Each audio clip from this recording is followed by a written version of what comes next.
अब वो टाइम आ रहा है जब भारत को वीटो पावर मिलने वाली है। देखा जाए तो इंडिया जल्द यूनाइटेड नेशन का परमानेंट मेंबर बनने वाला है, लेकिन इसी बीच भारत और इजराइल ने मिलकर यूनाइटेड नेशन के साथ बहुत ही बड़ा खेल कर दिया। और भारत को ऐसा इसलिए करना पड़ा क्योंकि देखा जाए तो फ्रांस और ब्रिटेन, अमेरिका और रूस के साथ साथ सभी देशों का समर्थन मिलने के बाद भी अभी तक भारत को यूनाइटेड नेशन का परमानेंट मेंबर नहीं बनाया गया। हाल ही में भारत के विदेश मंत्री एस जयशंकर ने सीधे तौर पर यूनाइटेड नेशन को तगड़ी फटकार लगा दी है और घुमा फिरा कर यह बात कह दी कि भाड़ में जाए तुम्हारा यूनाइटेड नेशन, क्योंकि इतने सारे देशों का समर्थन होने के बावजूद भी यूनाइटेड नेशन ना तो भारत की अहमियत समझता है और ना ही दुनिया भर में चल रहे युद्ध को शांत करा पा रहा है। जिन देशों के पास वीटो पावर है वही देश खुद उल्टा युद्ध में कहीं न कहीं इन्वॉल्व है और आग में घी डालने का काम भी कर रहे हैं। आपको बता दे कि हाल ही में इजराइल ने तो यूनाइटेड नेशन के जो चीफ है उनको पूरी तरीके से बैन कर दिया है और उन्हें देश में प्रवेश करने तक का रोक लगा दिया है। अगर इसके बाद भी अगर यूनाइटेड नेशन के चीफ इजराइल में पाए जाते हैं तो उन्हें जेल में बंद किया जा सकता है। आज हम भारत और यूनाइटेड नेशन से जुड़े मुद्दे आसान शब्दों में समझने वाले हैं, लेकिन आगे बढ़ने से पहले वीडियो को लाइक करके चैनल को सब्सक्राइब जरूर कर दीजिएगा। देखिए, पूरा देश चाहता है कि यूनाइटेड नेशन सिक्योरिटी काउंसिल में भारत को स्थायी सदस्यता मिले। भारत के पास भी वह ताकत होनी चाहिए जो चीन के पास है, यानी कि भारत को वीटो पावर मिलनी चाहिए, क्योंकि भारत अब उस मुकाम पर पहुंच गया है जिस पर बाकी अन्य 5 देश हैं जिनके पास वीटो पावर है। और देखा जाए तो चीन के पास वीटो पावर होने, यूनाइटेड नेशन का परमानेंट मेंबर होने के कारण उन्होंने पिछले कुछ सालों में उसका गलत फायदा भी उठाया है, क्योंकि कई बार देखा गया है कि जिस मामलों में भारत के फायदे की बात होती है, यहाँ तक कि जहाँ पर दूसरे देशों में भारत का एक्सपोर्ट और वैश्विक व्यापार बढ़ाने की बात आती है, उन प्रस्ताव को भी किसी न किसी बहाने से चीन ने वीटो पावर का इस्तेमाल करके रिजेक्ट कर दिया है और दूसरी तरफ उन प्रस्ताव को आगे बढ़ाने की कोशिश करता है जहां पर चीन का खुद का फायदा होता है, फिर चाहे उससे दुनिया का ही नुकसान क्यों ना हो, बस केवल उन्हें अपना फायदा दिखाई देता है। और भारत इसी स्थायी सदस्यता और ताकत को लेकर हमेशा इसका विरोध करता आया है। भारत का कहना है कि केवल 5 देशों के पास ही वीटो जैसी एक्स्ट्राऑर्डिनरी पावर का होना कहीं न कहीं भारत और बाकी के अन्य उन देशों के साथ अन्याय है जो लगातार अपने देश का विकास करते जा रहे हैं और वह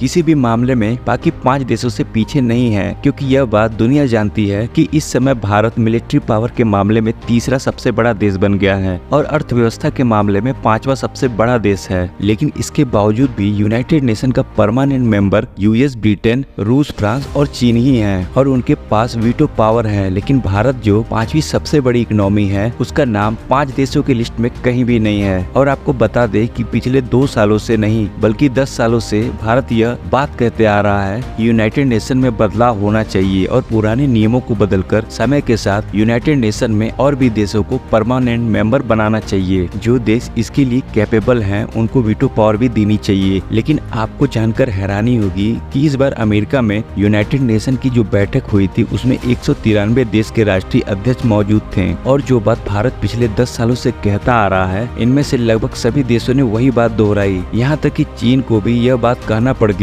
यूएन को साउथ एशिया की ताकत को समझकर स्थायी देशों की संख्या बढ़ानी चाहिए। हालांकि चीन ने डायरेक्टली तो भारत का सपोर्ट नहीं किया, लेकिन साउथ एशिया का नाम लेकर अपनी बात को आगे बढ़ाया, जिससे कुछ ऐसा माहौल देखने को मिला कि जैसे कि इंडिया के फेवर में पूरी दुनिया हो। और बताया जा रहा है कि इस मीटिंग के दौरान जयशंकर ने अपनी बात सामने रखी तो इस बात को दुनिया ने सुना और एस जयशंकर ने सीधे तौर पर यह कहा कि दुनिया के सभी देश चाहते हैं कि यूएन में बदलाव होना चाहिए और उसमें भारत को जरूर शामिल किया जाना चाहिए। लेकिन शायद इन सब के बावजूद भी यूनाइटेड नेशन की आंख नहीं खुली और उनके साथ जो होना बाकी रह गया था वह भी अब हो रहा है, क्योंकि इतने सारे देशों का समर्थन के बावजूद भी भारत को परमानेंट मेंबर बनाने और यूनाइटेड नेशन में बदलाव करने के लिए अभी तक कोई कदम नहीं आगे बढ़ाया गया, जिसके कारण यूनाइटेड नेशन की मुसीबत बढ़ती हुई देखी जा रही है। क्योंकि इजराइल भी यूनाइटेड नेशन के खिलाफ उतर गया है और एक नई न्यूज के अनुसार भारत के विदेश मंत्री एस जयशंकर ने यूनाइटेड नेशन को एक पुरानी कंपनी बताया जो कि मार्केट और बदलते समय के साथ बदलना नहीं चाहती और अपने पुराने नियमों के साथ आगे बढ़ना चाहती है, जो कि पूरी तरीके से बेकार हो चुकी है। और देखा जाए तो यूनाइटेड नेशन के जो स्थायी सदस्य देश हैं उनमें से कुछ देश पहले भी आग में घी डालने का काम करते रहते थे और अब वो भी पुरानी रणनीति को लेकर आगे बढ़ रहे हैं और उसके बाद भी आप इस दूसरी रिपोर्ट को देखिए जिसने यूनाइटेड नेशन के पर्दे के पीछे का काला चेहरा दुनिया के सामने खोल दिया है, क्योंकि एस जयशंकर ने दुनिया से ये सवाल कर दिया है कि इस समय दो बहुत बड़े तनाव और युद्ध चल रहे हैं। यहाँ भी यूनाइटेड नेशन वही पुरानी कंपनी है जो कि युद्ध को शांत तो नहीं कर पा रही है, बल्कि देखा जाए तो सीधे तौर पर यूनाइटेड नेशन के उन परमानेंट मेंबर द्वारा